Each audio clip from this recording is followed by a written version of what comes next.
Chapter 13. Thursday night, before Annas and Caiaphas, Peter and Jesus. References to all four Gospels. It was not a long way that they led the bound Christ, probably through the same gate by which he had gone forth with his disciples after the Paschal Supper, up to where, on the slope between the upper city and the Tyropoeon, stood the well-known palace of Annas. There were no idle saunterers in the streets of Jerusalem at that late hour, and the tramp of the Roman guard must have been too often heard to startle sleepers, or to lead to the inquiry why that glare of lamps and torches, and who was the prisoner, guarded on that holy night by both Roman soldiers and servants of the high priest. If every incident in that night were not of such supreme interest, we might dismiss the question as almost idle, why they brought Jesus to the house of Annas, since he was not, at that time, the actual high priest. That office now devolved on Caiaphas, his son-in-law, who, as the evangelist significantly reminds us, had been the first to enunciate in plain words what seemed to him the political necessity for the judicial murder of Christ. There had been no pretense on his part of religious motives or zeal for God. He had cynically put it in a way to override the scruples of those old Sanhedrists by raising their fears. What was the use of discussing about forms of law or about that man? It must in any case be done. Even the friends of Jesus in the council, as well as the punctilious observers of law, must regard his death as the less of two evils. He spoke as the bold, unscrupulous, determined man that he was. Sadducee in heart rather than by conviction, a worthy son-in-law of Annas. No figure is better known in contemporary Jewish history than that of Annas, no person deemed more fortunate or successful, but none also more generally execrated than the late high priest. He had held the pontificate for only 6 or 7 years, but it was filled by not fewer than 5 of his sons, Caiaphas, and by a grandson. And in those days it was, at least for one of Annas's disposition, much better to have been than to be high priest. He enjoyed all the dignity of his office, and all its influence also, since he was able to promote it to those most closely connected with him, and, while they acted publicly, he really directed affairs, without either the responsibility or the restraints which the office imposed. His influence with the Romans he owed to the religious views which he professed, to his open partisanship of the foreigner, and to his enormous wealth. The Sadducean Annas was an eminently safe churchman, not troubled with any special convictions, nor with Jewish fanaticism, a pleasant and a useful man also, who was able to furnish his friends in the praetorium with large sums of money. We have seen what immense revenues the family of Annas must have derived from the temple booths, and how nefarious and unpopular was the traffic. The names of those bold, licentious, unscrupulous, degenerate sons of Aaron were spoken with whispered curses. Without referring to Christ's interference with that temple traffic, which, if his authority had prevailed, would, of course, have been fatal to it, we can understand how antithetic in every respect a Messiah, and such a Messiah as Jesus, must have been to Annas. He was as resolutely bent on his death as his son-in-law, though with his characteristic cunning and coolness, not in the hasty, bluff manner of Caiaphas. It was probably from a desire that Annas might have the conduct of the business, or from the active leading part which Annas took in the matter. Perhaps for even more prosaic and practical reasons, such as that the palace of Annas was nearer to the place of Jesus' capture, and that it was desirable to dismiss the Roman soldiery as quickly as possible, that Christ was first brought to Annas, and not to the actual high priest. In any case, the arrangement was most congruous, whether as regards the character of Annas or the official position of Caiaphas. The Roman soldiers had evidently orders to bring Jesus to the late high priest. This appears from their proceeding directly to him, and from this that apparently they returned to quarters immediately on delivering up their prisoner. And we cannot ascribe this to any official position of Annas in the Sanhedrin, first, because the text implies that it had not been due to this cause, and secondly, because, As will presently appear, the proceedings against Christ were not those of the ordinary and regular meetings of the Sanhedrin. No account is given of what passed before Annas. Even the fact of Christ being first brought to him is only mentioned in the fourth Gospel. As the disciples had all forsaken him and fled, we can understand that they were in ignorance of what actually passed, till they again had rallied, at least so far, that Peter and another disciple, evidently John, followed him into the palace of the high priest, that is, into the palace of Caiaphas, not of Annas. For as, according to the three synoptic Gospels, the palace of the high priest Caiaphas was the scene of Peter's denial, the account of it in the fourth Gospel must refer to the same locality and not to the palace of Annas, while the suggestion that Annas and Caiaphas occupied the same dwelling is not only very unlikely in itself, but seems incompatible with the obvious meaning of the notice. Now Annas sent him bound unto Caiaphas the high priest. But if Peter's denial, as recorded by St. John, is the same as that described by the synoptists, and took place in the house of Caiaphas, then the account of the examination by the high priest, which follows the notice about Peter, must also refer to that by Caiaphas, not Annas. We thus know absolutely nothing of what passed in the house of Annas, if indeed anything passed, except that Annas sent Jesus bound to Caiaphas. Of what occurred in the palace of Caiaphas we have two accounts. That of St. John seems to refer to a more private interview between the high priest and Christ, at which, apparently, only some personal attendants of Caiaphas were present, from one of whom the apostle may have derived his information. The second account is that of the synoptists, and refers to the examination of Jesus at dawn of day by the leading Sanhedrin, who had been hastily summoned for the purpose. It sounds almost like presumption to say that in his first interview with Caiaphas, Jesus bore himself with the majesty of the Son of God, who knew all that was before him, and passed through it as on the way to the accomplishment of his mission. The questions of Caiaphas bore on 2 points: the disciples of Jesus and his teaching, the former to incriminate Christ's followers, the latter to incriminate the Master. To the first inquiry, it was only natural that he should not have condescended to return an answer. The reply to the second was characterized by that openness which he claimed for all that he had said. If there was to be not unprejudiced, but even fair inquiry, let Caiaphas not try to extort confessions to which he had no legal right, nor to ensnare him when the purpose was evidently murderous. If he really wanted information, there could be no difficulty in procuring witnesses to speak to his doctrine. All Jewry knew it. His was no secret doctrine. In secret I spake nothing. He always spoke in the synagogue and in the temple, whither all the Jews gathered together.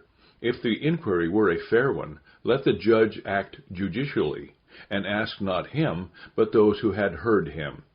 It must be admitted that the answer sounds not like that of one accused who seeks either to make apology or even greatly cares to defend himself, and there was in it that tone of superiority which even injured human innocence would have a right to assume before a nefarious judge, who sought to ensnare a victim, not to elicit the truth. It was this which emboldened one of the servile attendants, with the brutality of an Eastern in such circumstances, to inflict on the Lord that terrible blow.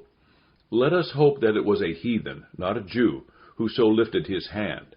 We are almost thankful that the text leaves it in doubt, whether it was with the palm of the hand, or the lesser indignity with a rod. Humanity itself seems to stagger and reel under this blow. In pursuance of his human submission, the divine sufferer, without murmuring or complaining, or without asserting his divine power, only answered in such tone of patient expostulation as must have convicted the man of his wrong, or at least left him speechless. May it have been these words and the look of Christ had gone to his heart, and that the now strangely silenced malefactor became the confessing narrator of this scene to the Apostle John? 2. The apostle was, at any rate, no stranger in the palace of Caiaphas. We have already seen that, After the first panic of Christ's sudden capture and their own flight, two of them at least, Peter and John, seem speedily to have rallied. Combining the notices of the synoptists with the fuller details in this respect of the fourth gospel, we derive the impression that Peter, so far true to his word, had been the first to stop in his flight and to follow afar off. If he reached the palace of Annas in time, he certainly did not enter it, but probably waited outside during the brief space which preceded the transference of Jesus to Caiaphas. And he had now been joined by John, and the two followed the melancholy procession which escorted Jesus to the high priest. John seems to have entered the court along with the guard, while Peter remained outside till his fellow apostle, who apparently was well known in the high priest's house, had spoken to the maid who kept the door, the male servants probably being all gathered in the court, and so procured his admission. Remembering that the high priest's palace was built on the slope of the hill, and that there was an outer court from which a door led into the inner court, we can, in some measure, realize the scene. As previously stated, Peter had followed as far as that inner door, while John had entered with the guard. When he missed his fellow disciple, who was left outside this inner door, John went out, and having probably told the waiting maid that this was a friend of his, procured his admission. While John now hurried up to be in the palace and as near Christ as he might, Peter advanced into the middle of the court, where, in the chill spring night, a coal fire had been lighted.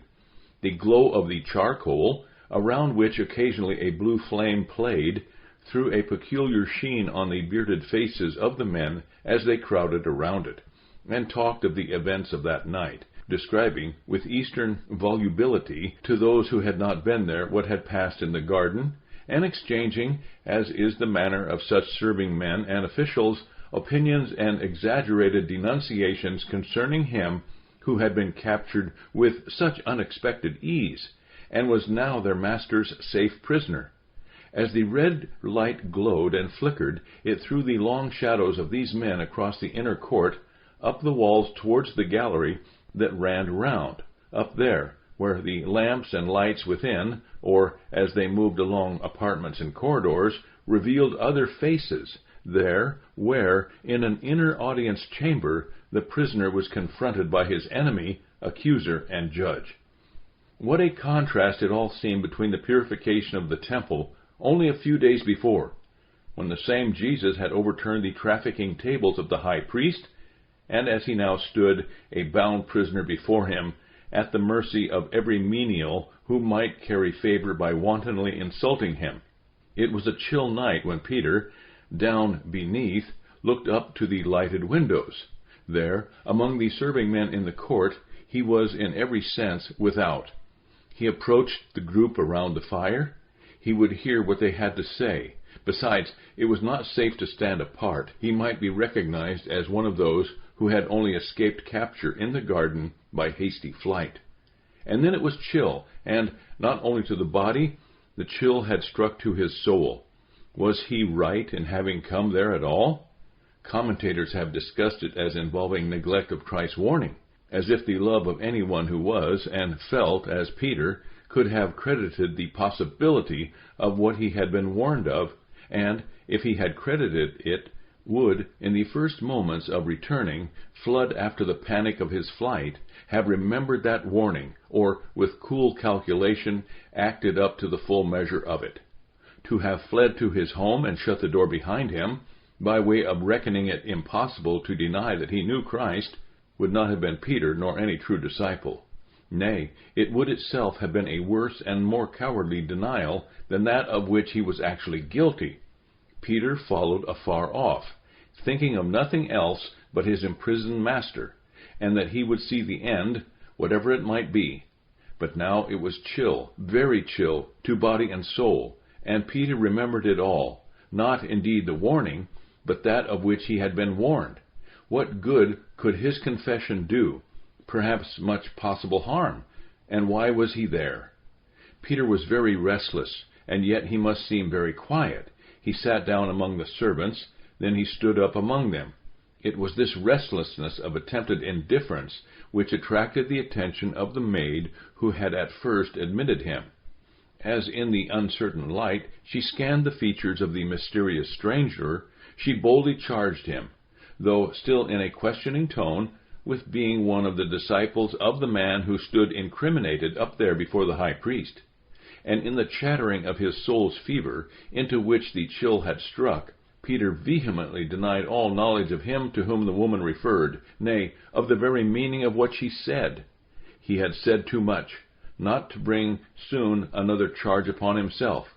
We need not inquire which of these slightly varying reports of the Gospels represents the actual words of the woman, or the actual answer of Peter. Perhaps neither, perhaps all. Certainly she said all this, and certainly he answered all that, though neither of them would confine their words to the short sentences reported by each of the evangelists. What had he to do there? And why should he incriminate himself, or perhaps Christ, by a needless confession to those who had neither the moral nor the legal right to exact it? That was all he now remembered and thought, nothing about any denial of Christ. And so, as they were still chatting together, perhaps bandying words, Peter withdrew. We cannot judge how long time had passed, but this we gather, that the words of the woman had either not made any impression on those around the fire, or that the bold denial of Peter had satisfied them. Presently we find Peter walking away down the porch, which ran round and opened into the outer court. He was not thinking of anything else now than how chilly it felt, and how right he had been in not being entrapped by that woman, and so he heeded it not, while his footfall sounded along the marble-paved porch, that just at this moment a cock crew. But there was no sleep that night in the high priest's palace.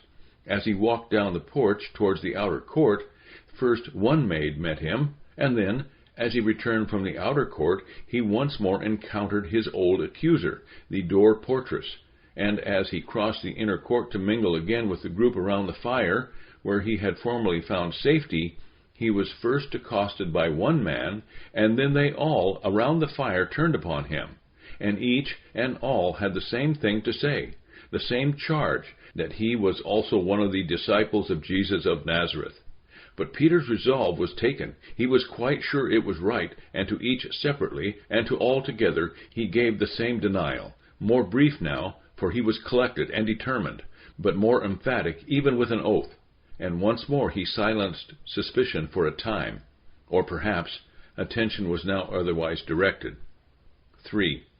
For already hasty footsteps were heard along the porches and corridors, and the maid, who that night opened the gate at the high priest's palace, was busy at her post. They were the leading priests, elders, and Sanhedrists, who had been hastily summoned to the high priest's palace, and who were hurrying up just as the first faint streaks of gray light were lying on the sky.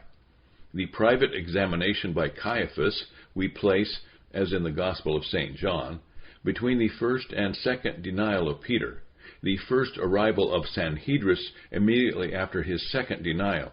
The private inquiry of Caiaphas had elicited nothing, and, indeed, it was only preliminary. The leading Sanhedrists must have been warned that the capture of Jesus would be attempted that night, and to hold themselves in readiness when summoned to the high priest. This is not only quite in accordance with the previous and after circumstances in the narrative, but nothing short of a procedure of such supreme importance would have warranted the presence for such a purpose of these religious leaders on that holy Passover night. But, whatever view be taken, thus much at least is certain, that it was no formal, regular meeting of the Sanhedrin. We put aside as a priori reasoning such considerations as that protesting voices would have been raised, not only from among the friends of Jesus, but from others whom, with all their Jewish hatred of Christ, we cannot but regard as incapable of such gross violation of justice and law.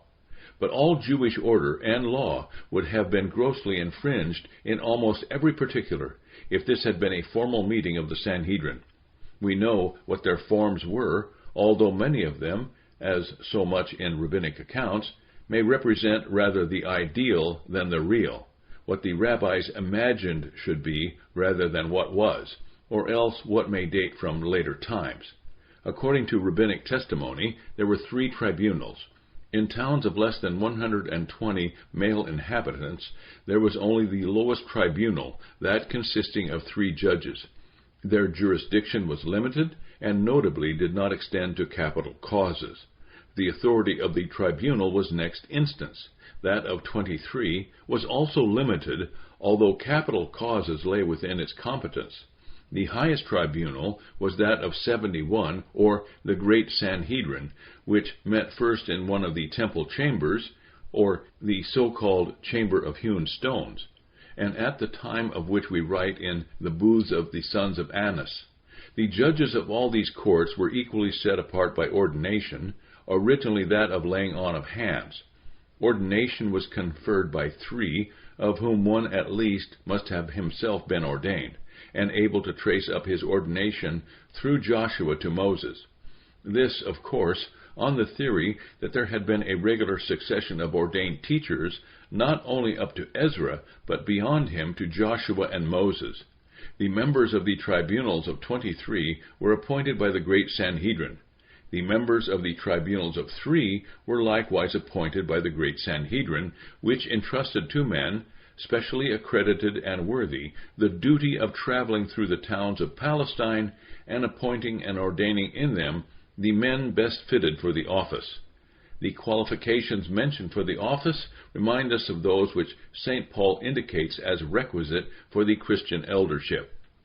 Some inferences seem here of importance, as throwing light on early apostolic arrangements, believing, as we do, that the outward form of the church was in great measure derived from the synagogue. First, we notice that there was regular ordination, and, at first at least, by the laying on of hands. Further, this ordination was not requisite either for delivering addresses or conducting the liturgy in the synagogue, but for authoritative teaching, and especially for judicial functions, to which would correspond in the Christian church the power of the keys, the administration of discipline and of the sacraments as admitting into and continuing in the fellowship of the church. Next, ordination could only be conferred by those who had on themselves been rightly ordained, and who could, therefore, through those previously ordained, trace their ordination upwards. Again, each of these colleges of presbyters had its chief or president. Lastly, men entrusted with supreme authority were sent to the various towns to appoint elders in every city.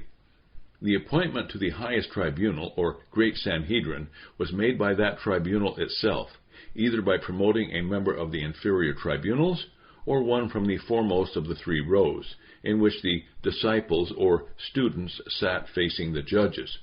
The latter sat in a semicircle under the presidency of the prince, and the vice-presidency of the father of the court of law. At least 23 members were required to form a quorum. We have such minute details of the whole arrangements and proceedings of this court as greatly confirms our impression of the chiefly ideal character of some of the rabbinic notices. Facing the semicircle of judges, we are told, there were 2 shorthand writers to note down, respectively, the speeches in favor and against the accused. Each of the students knew and sat in his own place. In capital causes, the arguments in defense of, and afterwards those incriminating the accused, were stated. If one had spoken in favor, he might not again speak against the panel. Students might speak for, not against him. He might be pronounced not guilty on the same day on which the case was tried, but a sentence of guilty might only be pronounced on the day following that of the trial. It seems, however, at least doubtful whether in case of profanation of the divine name, judgment was not immediately executed. Lastly, the voting began with the youngest, so that juniors might not be influenced by the seniors, and a bare majority was not sufficient for condemnation. These are only some of the regulations laid down in rabbinic writings. It is of greater importance to inquire how far they were carried out under the iron rule of Herod and that of the Roman procurators. Here we are in great measure left to conjecture. We can well believe that neither Herod nor the procurators would wish to abolish the Sanhedrin, but would leave to them the administration of justice, especially in all that might in any way be connected with purely religious questions. Equally, we can understand that both would deprive them of the power of the sword and of decision on all matters of political or supreme importance. Herod would reserve to himself the final disposal in all cases, if he saw fit to interfere, and so would the procurators, who especially would not have tolerated any attempt at jurisdiction over a Roman citizen. In short, the Sanhedrin would be accorded full jurisdiction in inferior and in religious matters, with the greatest show, but with the least amount of real rule or of supreme authority. Lastly, as both Herod and the procurators treated the high priest, who was their own creature, as the real head and representative of the Jews, and as it would be their policy to curtail the power of the independent and fanatical rabbis, we can understand how, in great criminal causes or in important investigations, the high priest would always preside, the presidency of the Nasi being reserved for legal and ritual questions and discussions. And with this, the notices alike in the New Testament and in Josephus accord. Even the brief summary about the Sanhedrin would be needless if it were a question of applying its rules of procedure to the arraignment of Jesus, for alike Jewish and Christian evidence established the fact that Jesus was not formally tried and condemned by the Sanhedrin. It is admitted on all hands that 40 years before the destruction of the temple, the Sanhedrin ceased to pronounce capital sentences. This alone would be sufficient. But besides, the trial and sentence of Jesus in the palace of Caiaphas would, as already stated, have outraged every principle of Jewish criminal law and procedure. Such causes could only be tried and capital sentence pronounced in the regular meeting place of the Sanhedrin, not as here in the high priest's palace. No process, least of all such an one, might be begun in the night, not even in the afternoon. Although if the discussion had gone on all day, sentence might be pronounced at night. Again, no process could take place on Sabbaths or feast days, or even on the eves of them. Although this would not have nullified proceedings, and it might be argued on the other side that a process against one who had seduced the people should preferably be carried on, and sentence executed, at the great public feasts, for the warning of all. Lastly, in capital causes there was a very elaborate system of warning and cautioning witnesses, while it may safely be affirmed that at a regular trial, Jewish judges, however prejudiced, would not have acted as the Sanhedrin and Caiaphas did on this occasion. But as we examine it more closely, we perceive that the Gospel narratives do not speak of a formal trial and sentence by the Sanhedrin. Such references as to the Sanhedrin, or council, or to all the Sanhedrin, must be taken in the wider sense, which will presently be explained. On the other hand, the four Gospels equally indicate that the whole proceedings of that night were carried on in the palace of Caiaphas, and that during that night no formal sentence of death was pronounced.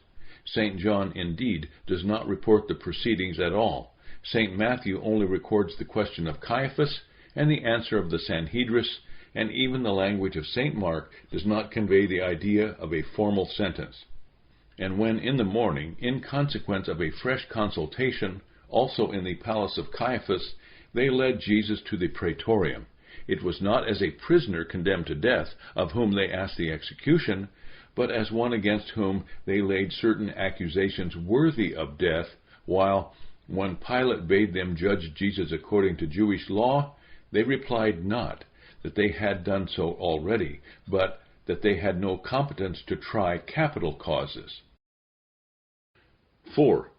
But although Christ was not tried and sentenced in a formal meeting of the Sanhedrin, there can, alas, be no question that his condemnation and death were the work, if not of the Sanhedrin, yet of the Sanhedrists, of the whole body of them, all the council, in the sense of expressing what was the judgment and purpose of all the supreme council and leaders of Israel, with only very few exceptions. we bear in mind that the resolution to sacrifice Christ had for some time been taken. Terrible as the proceedings of that night were, they even seemed sort of a concession, as if the Sanhedrin would fain have found some legal and moral justification for what they had determined to do. They first sought witness, or as St. Matthew rightly designates it, false witness against Christ. Since this was throughout a private investigation, this witness could only have been sought from their own creatures. Hatred, fanaticism, and unscrupulous Eastern exaggeration would readily misrepresent and distort certain sayings of Christ, or falsely impute others to him. But it was altogether too hasty and excited an assemblage, and the witnesses contradicted themselves so grossly, or their testimony so notoriously broke down, that for very shame such trumped-up charges had to be abandoned, and to this result the majestic calm of Christ's silence must have greatly contributed. On directly false and contradictory testimony, it must be best not to cross-examine at all, not to interpose, but to leave the false witness to destroy itself. Abandoning this line of testimony, the priests next brought forward probably some of their own order, who on the first purgation of the temple had been present when Jesus, in answer to the challenge for a sign, in evidence of his authority, had given them that mysterious sign of the destruction and upraising of the temple of his body. They had quite misunderstood it at the time, and its reproduction now, as the ground of a criminal charge against Jesus, must have been directly due to Caiaphas and Annas. We remember that this had been the first time that Jesus had come into collision not only with the temple authorities, but with the avarice of the family of Annas. We can imagine how the incensed high priest would have challenged the conduct of the temple officials, and how, in reply, he would have been told what they had attempted and how Jesus had met them. Perhaps it was only real inquiry which a man like Caiaphas would care to institute about what Jesus said. And here, in its grossly distorted form, and with more than Eastern exaggeration of partisanship, it was actually brought forward as a criminal charge. Dexterously manipulated, the testimony of these witnesses might lead up to two charges. It would show that Christ was a dangerous seducer of the people, whose claims might have led those who believed them to lay violent hands on the temple, while the supposed assertion that he would or was able to build the temple again within 3 days might be made to imply divine or magical pretensions. A certain class of writers have ridiculed this part of the Sanhedrin's plot against Jesus. It is indeed true that, viewed as a Jewish charge, it might have been difficult, if not impossible, to construe a capital crime out of such charges, although, to say the least, a strong popular prejudice might thus have been raised against Jesus, and this, no doubt, was one of the objects which Caiaphas had in view. But it has been strangely forgotten that the purpose of the high priest was not to formulate a capital charge in Jewish law, since the assembled Sanhedrin had no intention so to try Jesus, but to formulate a charge which would tell before the Roman procurator. And here none other could be so effective as that of being a fanatical seducer of the ignorant populace, who might lead them on to wild, tumultuous acts. Two similar instances in which the Romans quenched Jewish fanaticism in the blood of the pretenders and their deluded followers will readily recur to mind. In any case, Caiaphas would naturally seek to ground his accusation of Jesus before Pilate on anything rather than his claims to messiahship and the inheritance of David. It would be a cruel irony if a Jewish high priest had to expose the loftiest and holiest hope of Israel to the mockery of a Pilate, and to prove a dangerous proceeding, whether as regarded the Roman governor or the feelings of the Jewish people. But this charge of being a seducer of the people also broke down through the disagreement of the two witnesses whom the Mosaic law required, and who, according to rabbinic ordinance, had to be separately questioned. But the divergence of their testimony does not exactly appear in the differences in the accounts of St. Matthew and of St. Mark. If it be deemed necessary to harmonize these two narratives, it would be better to regard both as relating the testimony of these two witnesses. What St. Mark reported may have been followed by what St. Matthew records, or vice versa, the one being, so to speak, the basis of the other. But all this time Jesus preserved the same majestic silence as before, nor could the impatience of Caiaphas, who sprang from his seat to confront and, if possible, browbeat his prisoner, extract from him any reply. Only one thing now remained. Jesus knew it well, and so did Caiaphas. It was to put the question which Jesus could not refuse to answer, and which, once answered, must lead either to his acknowledgment or to his condemnation.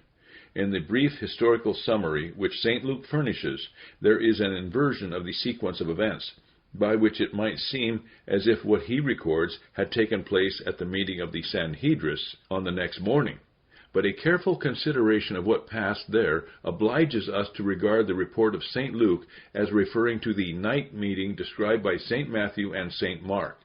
The motive for St. Luke's inversion of the sequence of events may have been that he wished to group in a continuous narrative Peter's threefold denial, the third of which occurred after the night sitting of the Sanhedrin, at which the final adjuration of Caiaphas elicited the reply which St. Luke records, as well as the other two evangelists. Be this as it may, we owe to St. Luke another trait in the drama of that night. As we suppose, the simple question was first addressed to Jesus, whether he was the Messiah, to which he replied by referring to the needlessness of such an inquiry, since they had predetermined not to credit his claims, nay, had only a few days before in the temple refused to discuss them. It was upon this that the high priest, in the most solemn manner, adjured the true one by the living God, whose Son he was, to say it, whether he were the Messiah and divine, the two being so joined together, not in Jewish belief, but to express the claims of Jesus. No doubt or hesitation could here exist. Solemn, emphatic, calm, majestic, as before had been his silence, was now his speech, and his assertion of what he was conjoined with that of what God would show him to be in his resurrection and sitting at the right hand of the Father, and of what they also would see when he would come in those clouds of heaven that would break over the city and polity in the next storm of judgment. They all heard it, and, as the law directed when blasphemy was spoken, the high priest rent both his outer and inner garment with a rent that might never be repaired. But the object was attained. Christ would neither explain, modify, nor retract his claims. They had all heard it. What use was there of witnesses? He had spoken the blasphemy. Then, turning to those assembled, he put to them the usual question which preceded the formal sentence of death. As given in the rabbinical original, it is, "What think ye, gentlemen?" And they answered, "If for life, for life, and if for death, for death." But the formal sentence of death, which, if it had been a regular meeting of the Sanhedrin, must now have been spoken by the president, was not pronounced. There is a curious Jewish conceit that on the Day of Atonement, the golden band on the high priest's mitre, with the graven words, "Holiness unto Jehovah," atoned for those who had blasphemed. It stands out in terrible contrast to the figure of Caiaphas on that awful night. Or did the unseen mitre on the true and eternal high priest's brow, marking the consecration of his humiliation to Jehovah, plead for them who in that night were there gathered, the blind leaders of the blind? Yet amidst so many solemn thoughts, some press prominently forward. On that night of terror, when all the enmity of man and the power of hell were unchained, even the falsehood of malevolence could not lay any crime to his charge, nor yet any accusation be brought against him other than the misrepresentation of his symbolic words. What testimony to him, this solitary, false, and ill-according witness? Again, they all condemned him to be worthy of death. Judaism itself would not now re-echo this sentence of the Sanhedrin. And yet, is it not, after all, true that he was either the Christ, the Son of God, or a blasphemer? This man, alone so calm and majestic among those impassioned false judges and false witnesses, majestic in his silence, majestic in his speech, unmoved by threats to speak, undaunted by threats when he spoke. Who saw it all, the end from the beginning, the judge among his judges, the witness before his witnesses? Which was he, the Christ or a blaspheming impostor? Let history decide. Let the heart and conscience of mankind give answer. If he had been what Israel said, he deserved the death of the cross. If he was what the Christmas bells of the church and the chimes of the resurrection morning ring out, then do we rightly worship him as the Son of the living God, the Christ, the Savior of men. 5. It was after this meeting of the Sanhedrin had broken up that, as we learn from the Gospel of St. Luke, the revolting insults and injuries were perpetrated on him by the guards and servants of Caiaphas. All now rose in combined rebellion against the perfect man, the abject servility of the East, which delighted in insults on one whom it could never have vanquished, and had not even dared to attack, that innate vulgarity which loves to trample on fallen greatness, and to deck out in its own manner a triumph where no victory has been won, the brutality of the worse than animal in man, since in him it is not under the guidance of divine instinct, and which, when unchained, seems to intensify in coarseness and ferocity, and the profanity and devilry which are wont to apply the wretched witticisms of what is misnomered common sense, and the blows of tyrannical usurpation of power to all that is higher and better, to what these men cannot grasp and dare not look up to, and before the shadows of which, when cast by superstition, they cower and tremble in abject fear.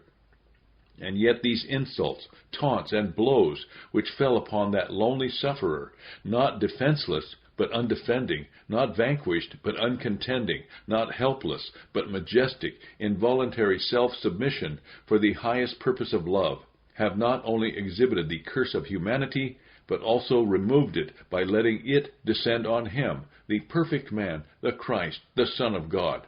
And ever since has every noble-hearted sufferer been able on the strangely clouded day to look up and follow what, as it touches earth, is the black misty shadow, to where, illumined by light from behind, it passes into the golden light, a mantle of darkness as it enwraps us, merging in light up there where its folds seem held together by the hand of heaven. This is our sufferer, the Christ or a blasphemer. And in that alternative, which of us would not choose the part of the accused rather than of his judges? So far as recorded, not a word escaped his lips, not a complaint, nor murmur, nor utterance of indignant rebuke, nor sharp cry of deeply sensitive pain nature. He was drinking, slowly, with the consciousness of willing self-sacrifice, the cup which his Father had given him, and still his Father, and this also specially in his messianic relationship to man. We have seen that, when Caiaphas and the Sanhedrin quitted the audience chamber, Jesus was left to the unrestrained license of the attendants. Even the Jewish law had it that no prolonged death might be inflicted, and that he who was condemned to death was not to be previously scourged. At last they were weary of insult and smiting, and the sufferer was left alone, perhaps in the covered gallery, or at one of the windows that overlooked the court below. About 1 hour had passed since Peter's second denial had, so to speak, been interrupted by the arrival of the Sanhedrin. Since then, the excitement of the mock trial, with witnesses coming and going, and no doubt, in Eastern fashion, repeating what had passed to those gathered in the court around the fire. Then the departure of the Sanhedrin, and again the insults and blows inflicted on the sufferer, had diverted attention from Peter. Now it turned once more upon him, and, in these circumstances, naturally more intensely than before. The chattering of Peter, whom conscience and consciousness made nervously garrulous, betrayed him. This one also was with Jesus the Nazarene. Truly, he was of them, for he was also a Galilean. So spake the bystanders, while, according to St. John, a fellow servant and kinsman of that Malchus, whose ear Peter, in his zeal, had cut off in Gethsemane, asserted that he actually recognized him. To one and all these declarations Peter returned only a more vehement denial, accompanying it this time with oaths to God and imprecations on himself. The echo of his words has scarcely died out. Their diastole has scarcely returned them with gurgling noise upon his conscience, when loud and shrill the second cock crowing was heard. There was that in its harsh persistence of sound that awakened his memory. He now remembered the words of warning prediction which the Lord had spoken. He looked up, and as he looked, he saw how up there, just at that moment, the Lord turned round and looked upon him, yes, in all that assembly, upon Peter. His eyes spake his words, nay, much more. They searched down to the innermost depths of Peter's heart and broke them open. They had pierced through all self-delusion, false shame, and fear. They had reached the man, the disciple, the lover of Jesus.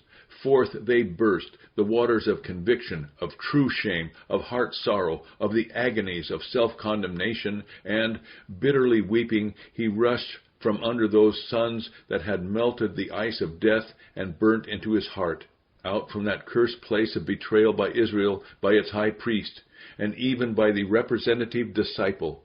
Out he rushed into the night, yet a night lit up by the stars of promise, chiefest among them this, that the Christ up there, the conquering sufferer, had prayed for him. God grant us, in the night of our conscious self-condemnation, the same starlight of his promises, the same assurance of the intercession of the Christ, that so, as Luther puts it, the particularness of the account of Peter's denial, as compared with the briefness of that of Christ's passion, may carry to our hearts this lesson: the fruit and use of the sufferings of Christ is this, that in them we have the forgiveness of our sins.